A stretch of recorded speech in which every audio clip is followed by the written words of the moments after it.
එතකොට මාර්ගඵලලාභී පින්වතාගේ කියන්නේ සෝවාන් ඵලයට පත්වෙච්ච පින්වතා තුලින් ඉහළට විදර්ශනාව අවබෝධ කරපු පින්වතා තුල මෛත්‍රිය වැඩෙන්නේ ඉන්ද්‍රිය ධර්මයක් හැටියට නෙමෙයි. දැන් සද්ධානුසාරී ධම්මානුසාරී දෙන්නාගේ මෛත්‍රිය වැඩෙන්නේ ඉන්ද්‍රිය ධර්මයන් පෝෂණය කරමින්. නමුත් සෝවාන් ඵලයට පත් වුණ පින්වතා තුල මෛත්‍රිය වැඩෙන්නේ බල ධර්මයන් පෝෂණය කරමින්.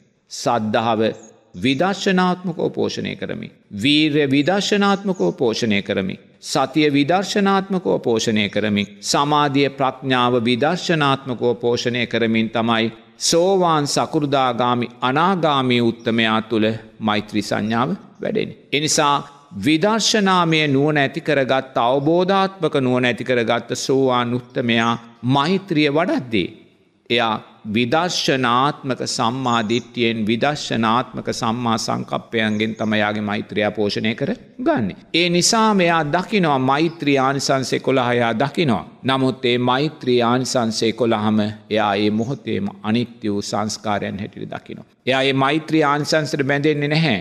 එයා නිරතුරුව මෛත්‍රී ආනිසංස පක්ෂයන්ගේ අනිත්‍යභාවය දකිමිනුයි එයා මෛත්‍රිය තුල ජීවත් වෙන්නේ. ඒ නිසා මෙයා තුළ මෛත්‍රිය බලධර්මයක් හැටියට එයා තුළ වැඩෙනවා. උතුම් රහත් ඵලය දක්වා. ඒ නිසා නිරතුරුවම විදර්ශනා අවබෝධයන් සකස් කරගත්ත ඒ පින්වතා තුළ මෛත්‍රිය වැඩෙන්නේ විදර්ශනාත්මකව බලධර්මයන් ශක්තිමත් කරමින් රහත් ඵලය දක්වා වැඩෙන මෛත්‍රියක් තමයි ඒ පුද්ගලයා සතුව තියෙන්නේ. විදර්ශනා නුවණ ඇති කරගත්තා වූ ඒ කියන උතුම් සෝවාන් සකෘදාගාමි අනාගාමී ඵලයන් තුළ මෛත්‍රිය වඩන කෙනා දක්ෂයි.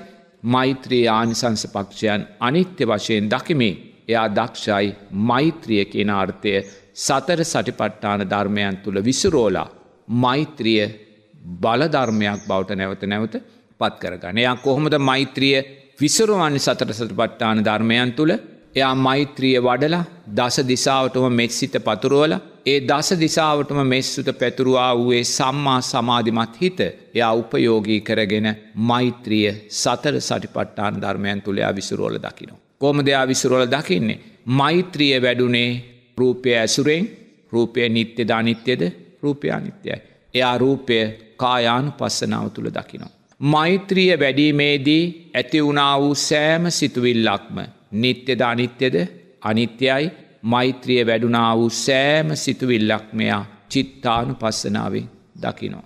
ඊළඟට මෛත්‍රිය වැඩුණ වෙලාවේ අපි තුල සකස් වුණා වූ සැප වේදනාවන් ඒ වගේම උපේක්ෂා විඳීම් නිට්ටයද අනිත්‍යද? අනිත්‍යයි. එයා ඒ විඳීම් වේදනානුපස්සනාවෙන් අනිත්‍ය වශයෙන් දකිනවා. මෛත්‍රිය වැඩුණා වූ අපි තුල වැඩුණු සප්ත බොජ්ජංගයෝ නිට්ටයද අනිත්‍යද? සති සම්බොජ්ජංගය වීර ප්‍රීති පස්සද්ධි සමාධි උපේක්ඛා මේ සප්ත බොජ්ජංගයෝ අනිත්‍යයි. ඒ වගේම මෛත්‍රිය අපි තුල වැඩුණේ කාය සංස්කාර වචී සංස්කාර මනෝ සංස්කාරයන් හැටියට. මේ සියලු සංස්කාරයෝ අනිත්‍යයි. මොකද රූපය ඇසුරෙන් මේ සියලු සංස්කාරයෝ සකස් වුනේ. මේ සියලු සංස්කාරයෝ අනිත්‍යයි කියන තැන එයා ධම්මානුපස්සනාව තුල ජීවත් වෙනවා. එනම් විදර්ශනා නුවණ ඇති කරගත්ත සෝවාන් සකෘදාගාමි අනාගාමි උත්තමයා මෛත්‍රිය තුල නිරතුරුවම තමන්ගේ මෛත්‍රිය බල ධර්මයක් හැටියට ශක්තිමත් කරගන්නේ තමන්ගේ මෛත්‍රිය සතර සටිපට්ඨාන ධර්මයන් තුල විසිරවලා. ඒ නිසා විදර්ශනා නුවණ සකස් කරගත් උත්තමේ දක්ෂයි නිරතුරුවම සුවපත් වේවා කියන අර්ථය සිහිපත් වෙද්දී අනිත්‍යයි කියන අර්ථයෙන් ඒක පෝෂණය කරන්න.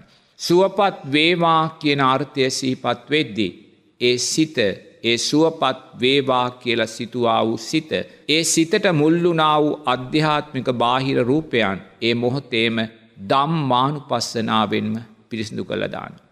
ඒ මෛත්‍රී චිත්තේ වැඩුණු හිත සියලු සත්වයෝ සුවපත් වේවා කියලා සකස් වුණ හිත ඒ මොහොතේම චිත්තානුපස්සනාවෙන් පිරිසිදු කරගන්න. සියලු සත්වයෝ සුවපත් වේවා කියද්දී තමා තුළ ඇති වුණ ධර්මයේ උපේක්ෂා සහගත හිත ඒ මොහොතේම වේදනානුපස්සනාවෙන් පිරිසිදු කරන්න. ඒ නිසා විදර්ශනා නුවණ සකස් කරගත්ත පින්වතා උතුම් සෝවාන් ඵලයට පත් වුණ පින්වතා නිරතුරුවම දක්ෂයි මෛත්‍රිය සියලු සත්වයෝ සුවපත් වේවා කියන අර්ථය නිවන කරා උපයෝගී කරගන්න. ඒක තමයි විදර්ශනානුවන ඇති කරගත්ත කෙනාගේ ලක්ෂණය. එනිසා විදර්ශනානුවන ඇති කරගත්තු උත්තමයා සෑම මොහොතකම මෛත්‍රිය උපයෝගී කරගෙන මෛත්‍රිය ලෝකයේ තුළ තියලා උන්වහන්සේ මෛත්‍රිය කියන අර්ථයනුත් නිරෝධය කලා උත්තමේ බවට කවදාහරි පත්වෙනවා.